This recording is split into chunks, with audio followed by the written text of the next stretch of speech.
Hello students, now I will explain you the science of class 7 lesson 7 page number 65। मैं revise कर रहा हूँ students ये lesson. तो इसमें आगे हेडिंग है the tropical rain forest. Student इसके पहले हम लोग पोलर रीजन्स के बारे में समझ चुके हैं कि पोलर रीजन्स बहुत ठंडा वहाँ पड़ती है और वहाँ पर रहने वाले जो पेड़ पौधे और एनिमल्स होते हैं उनके अंदर ऐसे स्पेशल फीचर्स होते हैं जो उन्हें पोलर्स एरिया में सरवाइव करने के योग्य बनाते हैं, उन्हें जिंदा रहने के योग्य बनाते हैं। अब स्टूडेंट्स हम लोग ट्रॉपिकल रेन फॉरेस्ट के बारे में पढ़ेंगे। सबसे पहले तो ट्रॉपिकल रेन फॉरेस्ट का मतलब समझते हैं स्टूडेंट्स। आप जब अर्थ की स्टडी करते हो, जब हम लोग अर्थ को ग्लोब पर देखते हैं तो अर्थ के बीच में एक लाइन है, हॉरिजेंटल लाइन है, जिसे हम कहते हैं इक्वेटर। इक्वेटर के ऊपर नॉर्थ की तरफ होती है ट्रॉपिक ऑफ कैंसर और नीचे की तरफ साउथ साइड में साउथ पोल की तरफ होता है Tropic of Capricorn. Tropic of Cancer ऊपर की तरफ होता है नॉर्थ की तरफ, और ट्रॉपिक ऑफ कैप्रिकॉर्न ये नीचे की तरफ साउथ पोल की तरफ होता है। तो स्टूडेंट्स ये जो इक्वेटर होता है, यहाँ पर सूर्य की किरणें सनलाइट जो होती हैं वो सीधी पड़ती हैं, जिससे यहाँ पर बहुत ज़्यादा गर्मी होती है। और इस गर्मी के कारण जो पानी होता है ये भाप बन करके उड़ता रहता है हमेशा। यहाँ की जलवायु हमेशा गर्म रहती है और दोपहर के बाद लगभग बारिश होती है। तो ये स्थान जो होता है मतलब इक्वेटर से लेकर के Tropic of Cancer, Tropic of Capricorn के बीच की जो जगह है, ये धरती की सबसे गर्म जगह होती है और यहाँ पर बारिश भी अच्छी होती है। इस कारण यहाँ पर बहुत सारे तरह के पेड़ पौधे, वनस्पतियाँ और जीव जंतु पाए जाते हैं, जो बहुत ही यहाँ की बायोडाइवर्सिटी बहुत रिच है।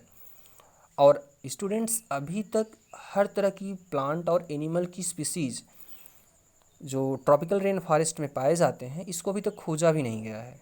तो इतनी ज़्यादा यहाँ की बायोडाइवर्सिटी है, यहाँ पर इतने ज़्यादा तरह के प्लांट और एनिमल स्पीसीज़ हैं कि उन्हें अभी तक खोजा नहीं गया है। बहुत रिच बायोडाइवर्सिटी यहाँ पर होती है।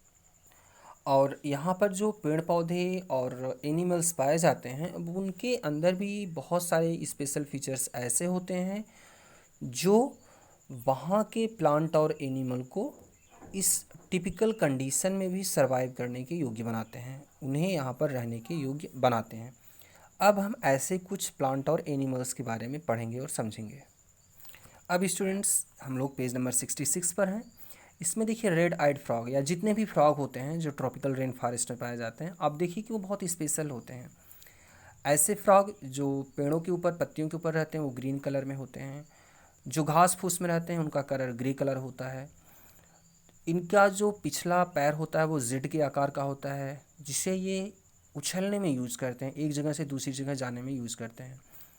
और रेड आइड फ्रॉग जो होता है, इसके पैरों की जो उंगलियां होती हैं वो चिपचिपी होती हैं, जिससे यह आसानी से पेड़ों के ऊपर चिपक जाता है और वहाँ पर ये पड़ा रहता है। तो ये जो इसके अंदर स्पेशल फीचर्स बने हैं, जैसे इसकी उंगलियों का चिपचिपा हो जाना, इसका ग्रीन कलर इसकी बॉडी का, इसकी आँखों का लाल होना, ये सब इसके ज़िंदा रहने में बहुत ही सहायक होती हैं। और यह जानवर जो है अपनी उंगलियों की सहायता से पेड़ों पर चिपका रहता है, और हरा कलर होने के कारण इसे इसके एनिमी देख भी नहीं पाते हैं। तो इस तरीके से ये चीज़ें इसे ज़िंदा रहने में हेल्पफुल होती हैं।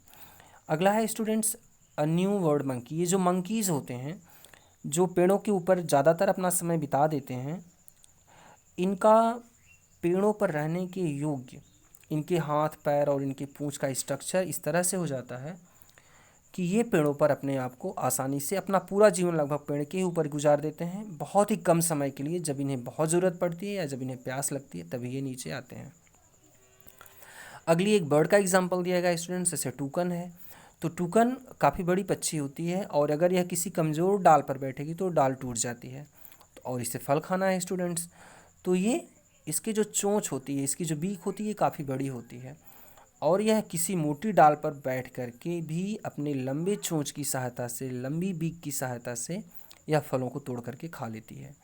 तो इस तरह से ये बहुत ही हेल्पफुल होता है। इसकी जो लंबी चोंच होती है इसे ज़िंदा रहने में बहुत सहायक होती है।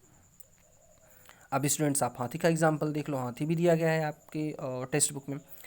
तो हाथी बहुत भारी और बहुत बड़ा जानवर होता है। तो इतना भारी इसका पैर जो होता है वो बहुत चौड़े चौड़े होते हैं, जिससे इसके वज़न को आसानी से वो झेल सकें। अगर इसका पैर पतला होता है स्टूडेंट्स, तो इसके वज़न को नहीं झेल पाता। लेकिन देखो नेचर ने कैसे इसको डेवलप किया, इसके अंदर कैसे कैसे फीचर्स हैं। इतना बड़ा जानवर है।